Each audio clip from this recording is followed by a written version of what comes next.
Allah.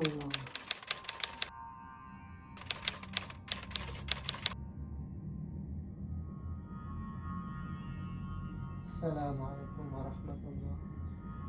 Assalamualaikum.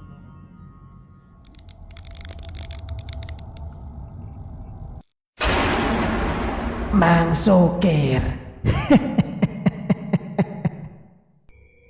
A'udzu billahi minasyaitonir rajim. Bismillahirrahmanirrahim. Assalamualaikum warahmatullahi wabarakatuh. Kembali lagi bersama Mang Sukir. Untuk cerita kali ini masih melanjutkan cerita yang sebelumnya yang berjudul Gubuk Belakang Rumah Suamiku.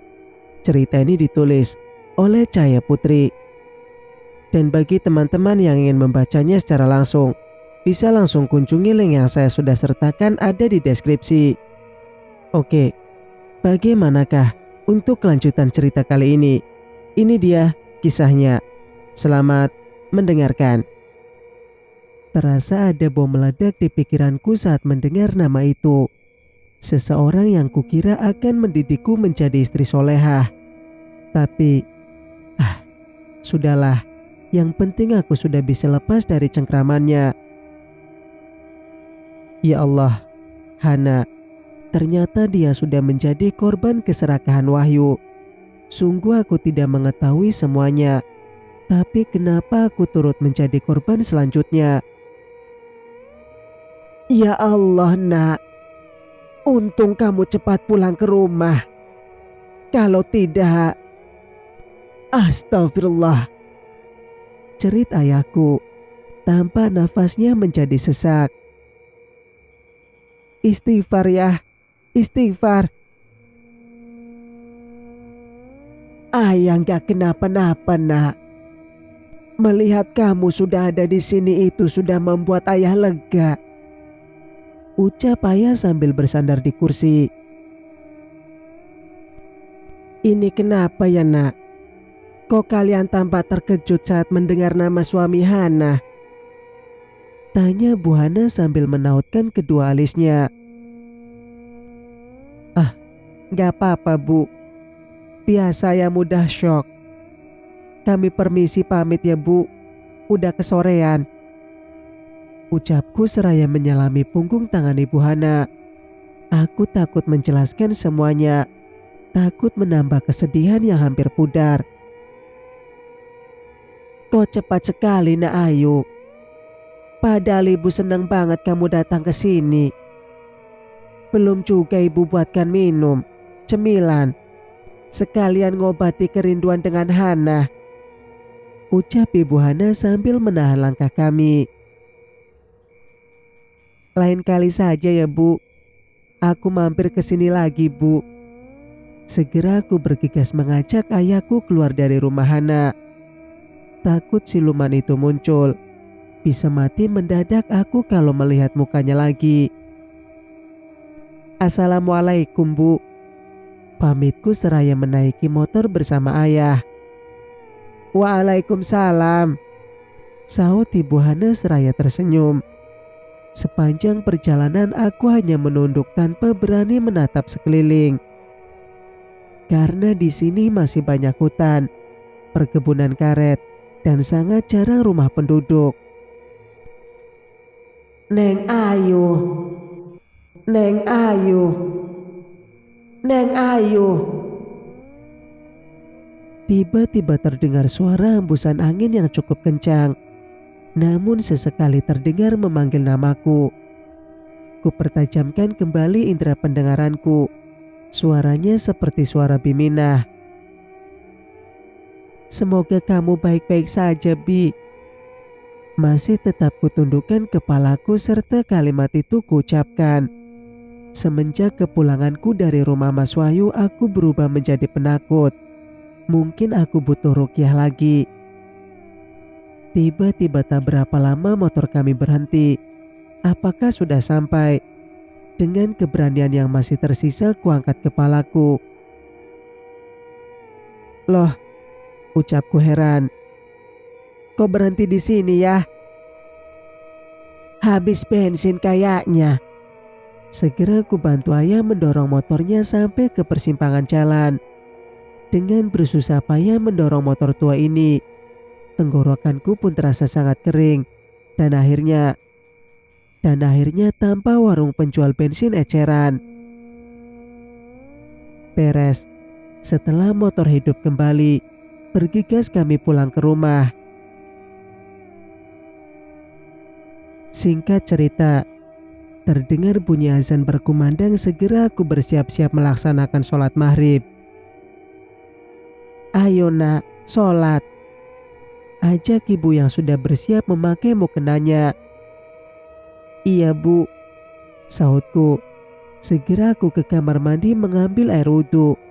Saat sampai depan pintu, terdengar bunyi percikan air dari luar kamar mandi.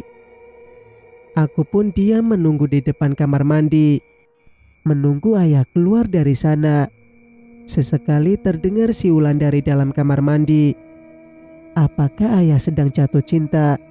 Siulan yang sudah lama tidak ku dengar lagi. Ah, dasar ayah. "Yah, cepetan dong. Bisa lepas kakiku kelamaan berdiri di sini." Ku ketuk lebih keras lagi. Bunyi percikan air lama-lama berangsur menghilang. Bentar lagi kelar nih ayah. "Ayo, kau berdiri saja di sini. Masuklah ke dalam. Ayah juga mau ambil wudhu." Tiba-tiba terdengar suara ayah. Seketika membuat jantungku terasa mau copot. Aku hanya diam mematung sambil menatap tidak percaya apa yang kulihat. Jadi siapa di dalam sana? Kosong. Suara siulan tadi. Seketika lututku terasa lemas saat akan ku coba melangkahkan kaki ke dalam sana. "Yah, jangan kemana-mana. Duduk manis saja di sana," titahku. Iya, cepat sana." Segera dengan cepat ku basuh-basuh tubuhku. Setelah selesai aku keluar dari dalam. Tampak ayah masih duduk di kursi sambil sesekali menyesap rokok yang diletakkan di sela-sela jarinya. Singkat cerita, setelah selesai sholat dan mengaji juz amma, aku pun berbaring di atas ranjangku. Kulirik sekilas jam digital yang tergantung di dinding kamarku yang sudah berdebu, menunjukkan pukul 20:30. Terdengar langkah kaki seperti mendekat ke samping kamarku, dan semakin lama semakin mendekat. Segera aku tutup separuh tubuhku menggunakan selimut. Tak berapa lama bunyinya pun hilang. Aku berjongkok mengintip di celah kecil dinding papan yang mulai berlubang. Kosong. Tidak. Tiba-tiba tampak seseorang menghadap ke belakang berdiri tepat di samping kamarku. "Astagfirullah," ucapku kaget. Terasa aliran darahku berhenti mengalir. Keringat dingin membanjiri tubuhku. "Apakah dia masih menginginkanku?" ucapku lirih. Mas Wahyu pun menoleh sambil tersenyum. "Ah!" teriakku. Singkat cerita, tak terasa sudah hampir seminggu aku berdiam diri di dalam rumah seperti terisolasi. Tanpa berani keluar jika tidak ada keperluan mendesak. Makan, tidur dan hanya itu yang kulakukan. Rasa trauma masih kurasakan, apalagi jika teringat sosok makhluk menyeramkan saat aku masih berada di rumah Mas Wahyu. Bahkan sampai sekarang bayangan-bayangannya terasa seperti masih mengikutiku, bahkan menghantui tidur malamku. Makanya ibu sama sepertiku, mereka selalu setia menemaniku takut sesuatu hal yang tidak diinginkan terjadi padaku. Namun aku senang. Setidaknya tidak ada gangguan apapun lagi yang kurasakan di tubuhku, dan sekarang berat badanku mulai kembali normal. Karena hampir setiap hari, selepas maghrib ku sempatkan mengaji dan mendengar murotal dari gawaiku. Sambil meminum dan guguyuri tubuhku air ruqyah dari Ustadz Samsuri. Saat sedang asik bersantai sambil membaca novel di kamar, kulirik waktu sudah pukul 11.00. Tiba-tiba terdengar berita sangat mengejutkan dari ruang tengah.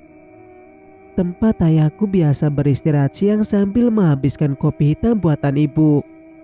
Telah ditemukan 2 mayat, perempuan parubaya dan seorang anak kecil di perkebunan karet milik warga di desa Meranti.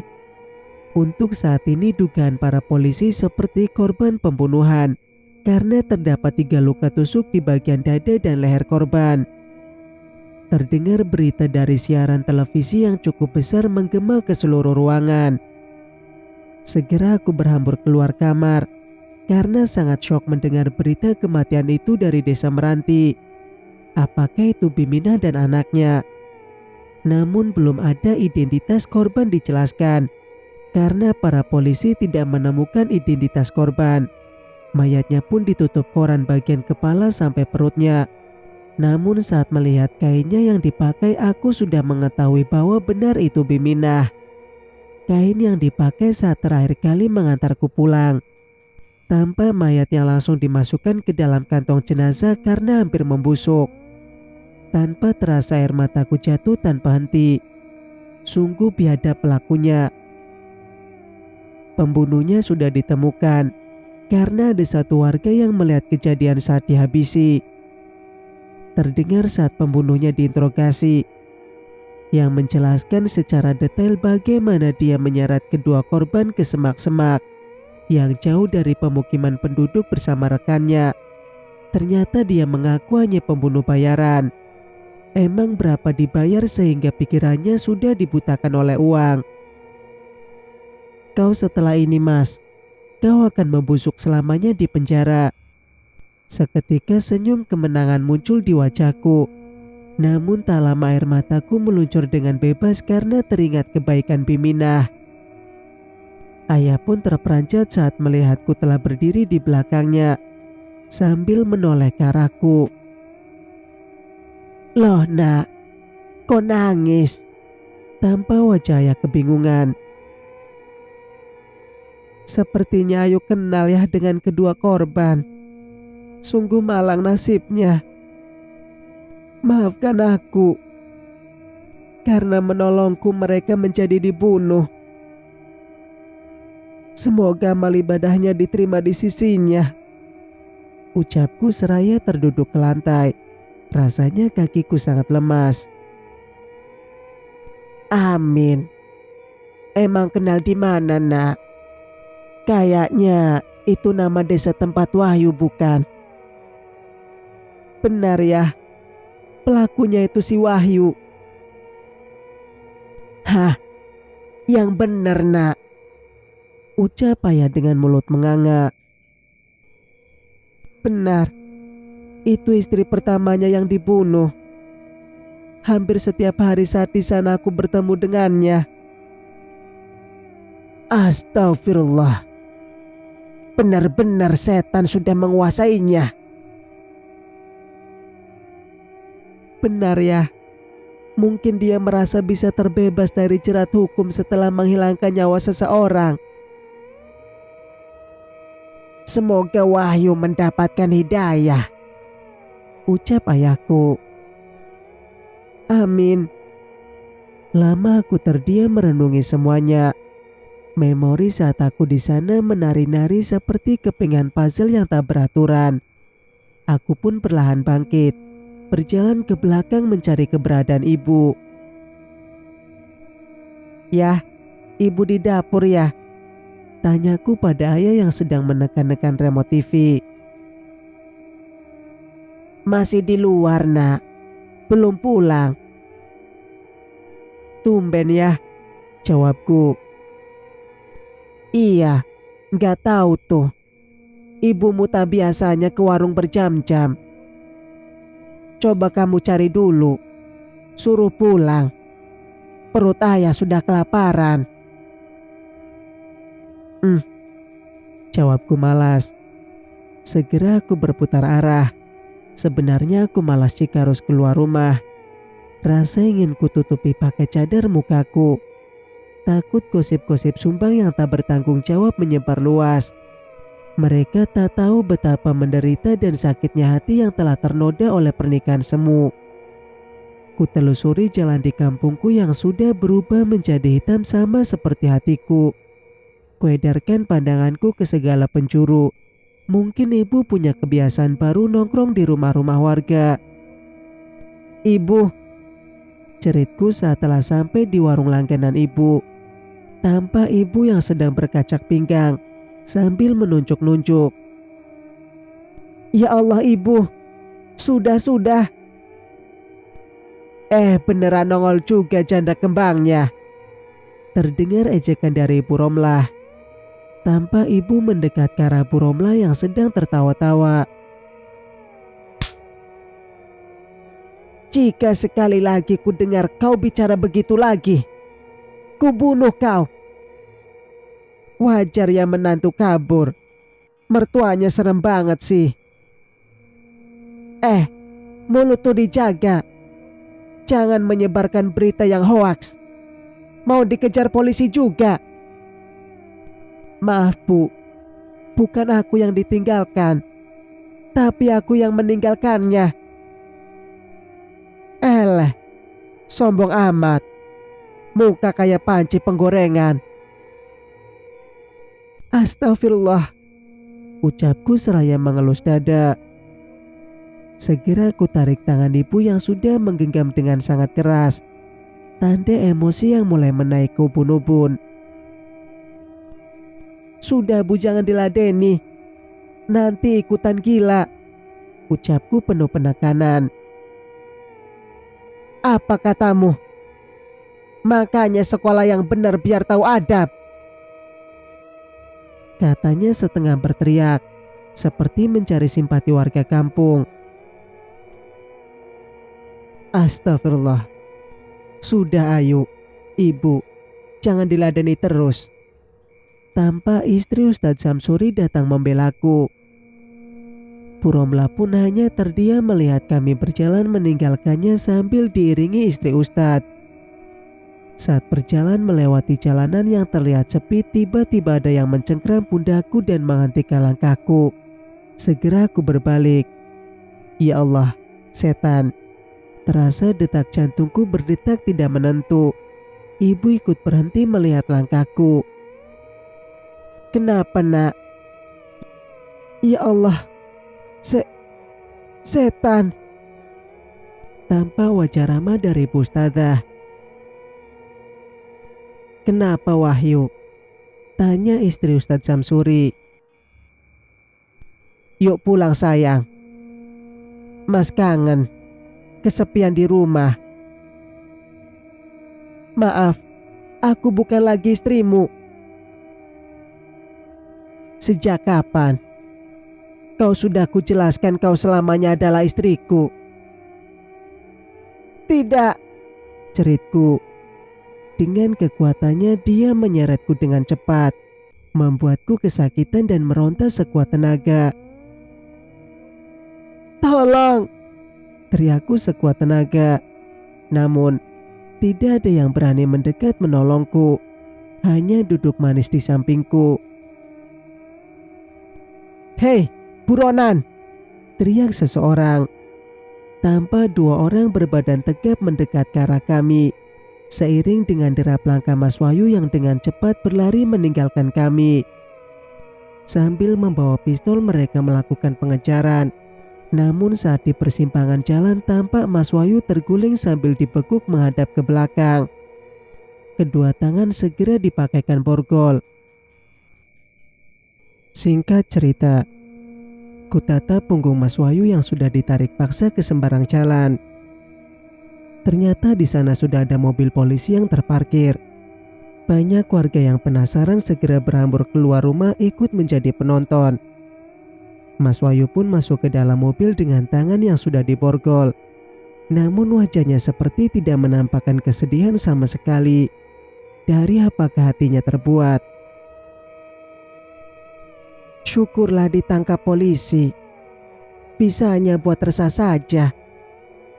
"Kamu yang lapor polisi ya nak?" tanya ibu menyelidik. "Enggak kok Bu. Dia itu buat kejahatan di desanya. Makanya dikejar-kejar polisi. Kalau kejahatan goib mah mana bisa dijerat hukum, Bu? Ucapku setengah berbisik. Ya Allah, nak. Mimpi apa ketemu orang kaya begitu? Semoga dia menerima ganjarannya. Iya, Bu. Segala kejahatan pasti akan berbalik ke diri sendiri. Begitu juga kebaikan. Betul sekali, nak. Kira-kira kejahatan apa yang dilakukannya, nak? Dia sudah membunuh seseorang. Ucapku seraya berbisik ke telinga ibu. Astagfirullah. Tampak ibu sambil menggelengkan kepalanya seakan tidak percaya. Untung Ayu bisa kabur, Bu. Jika tidak mungkin Ayu juga akan dibunuhnya. Tampak kepala Mas Wahyu muncul dari jendela seraya menatapku sinis. Rasa ngeri saat menatapnya segera ku tepis. Segera ku balas tatapan itu sambil ku buang ludah ke samping kiriku. Semoga kamu secepatnya bertaubat, Mas, bisikku.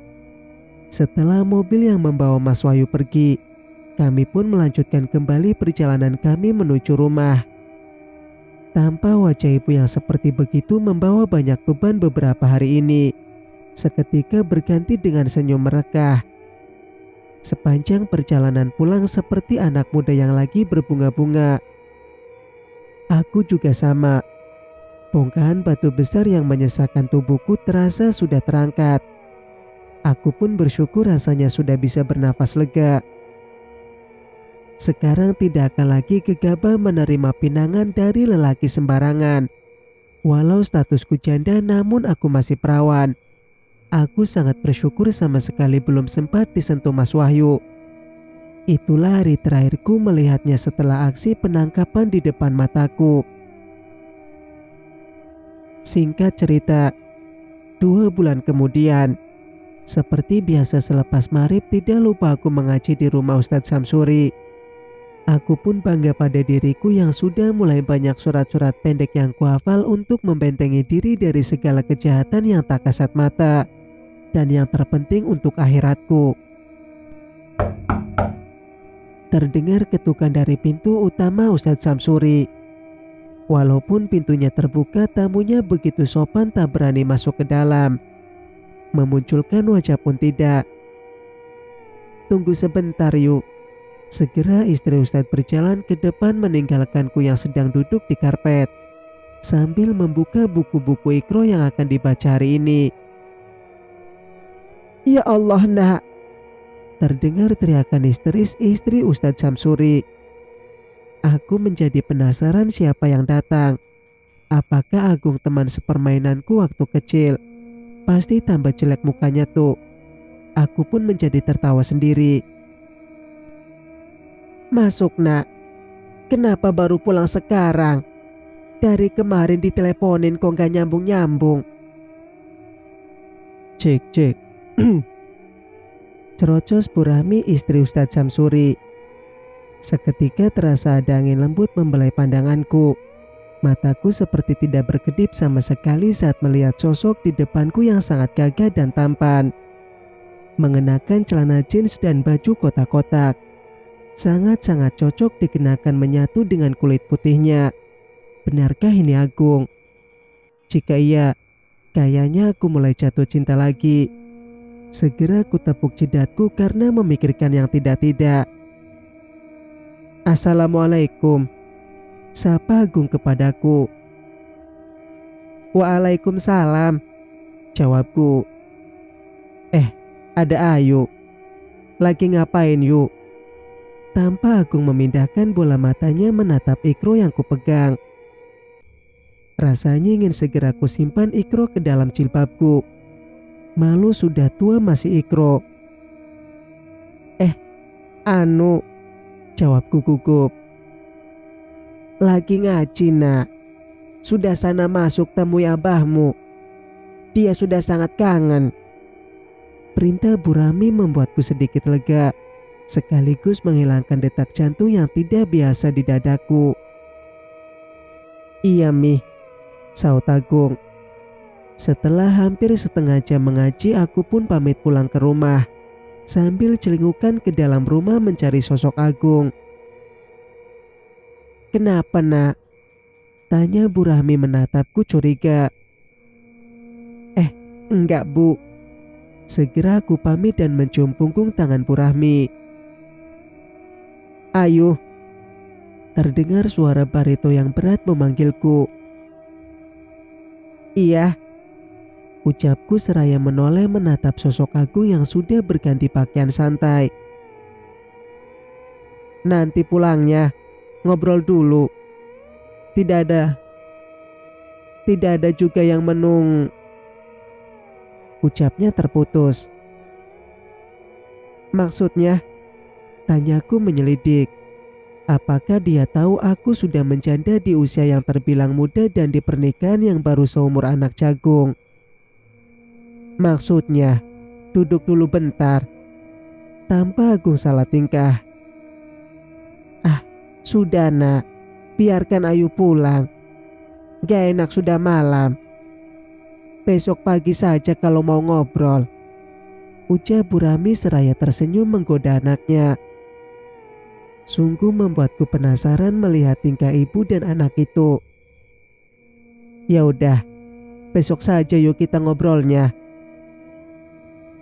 "Iya, Gung," jawabku seraya berbalik dan keluar rumah sambil tersenyum menatapnya. Namun, Agung juga tersenyum-senyum yang sulit diartikan. Aneh, hanya itu yang kuucapkan karena tidak biasanya Agung bersikap seperti itu. Biasanya dia akan cuek saja. "Mau diantar enggak?" Terdengar teriakan Agung disusul derap langkah mengejarku. Dek. Detak jantung berirama tak menentu melihat sikap Agung begini. Walaupun dari dulu Agung sering curi pandang melihatku.